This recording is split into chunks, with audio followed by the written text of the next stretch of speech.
Hi all, ముందుగా అందరికీ విజయదశమి శుభాకాంక్షలు. ఈ ఇయర్ దసరా ఫెస్టివల్ అయితే నాకు చాలా స్పెషల్. ఈ ఇయర్ 11 days కూడా అమ్మవారికి ఇష్టమైన ప్రసాదాలన్నీ కుక్ చేసి నేనైతే పూజ చేసుకున్నాను. ఎవ్రీ ఇయర్ ఒక గోల్డ్ ఐటమ్ అయితే తీసుకుంటాము. పండుగ రోజు అమ్మవారి దగ్గర పెట్టిన తర్వాత అయితే ఇంట్లో వాళ్ళం వేసుకుంటూ ఉంటాము. అలాగే మా తమ్ముడు ఈ సంవత్సరం అమ్మవారికి పెట్టిన తర్వాత వేసుకుంటుందిలే అని చెప్పేసి మా మమ్మీకి అయితే గోల్డ్ ఇయర్ రింగ్స్ తీసుకున్నాడు. ఇవైతే మా మమ్మీ ఇక పూజ చేసిన తర్వాత అయితే పెట్టుకున్నారు. గోల్డ్ ఐటెంతో పాటు మా మమ్మీ అయితే మిస్ అవ్వకుండా 9 days 9 శారీస్ అయితే అమ్మవారికి పెడుతూ ఉంటారు. ఈ శారీస్ ఇంట్లో వాళ్ళకి అండ్ రిలేటివ్స్ కొంతమందికి అయితే పూజ చేసిన తర్వాత అయితే పెడుతూ ఉంటారనమాట. ఆ శారీస్తో పాటు ఇంట్లో 2 చిన్నపిల్లలు ఉన్నారు కదా, సో పిల్లలకు కూడా తీసుకున్నారనమాట. అవి కూడా దేవుడి దగ్గర అయితే పెట్టారు.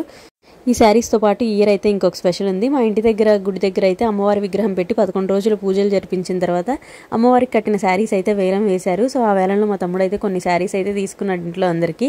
సో ఆ శారీస్ అయితే నేను నెక్స్ట్ వీడియోస్లో చూపిస్తాను. పూజ అయిపోయాక టీవీలో సాంగ్స్ వింటూ ప్రసాదం తింటుంది మా పాప.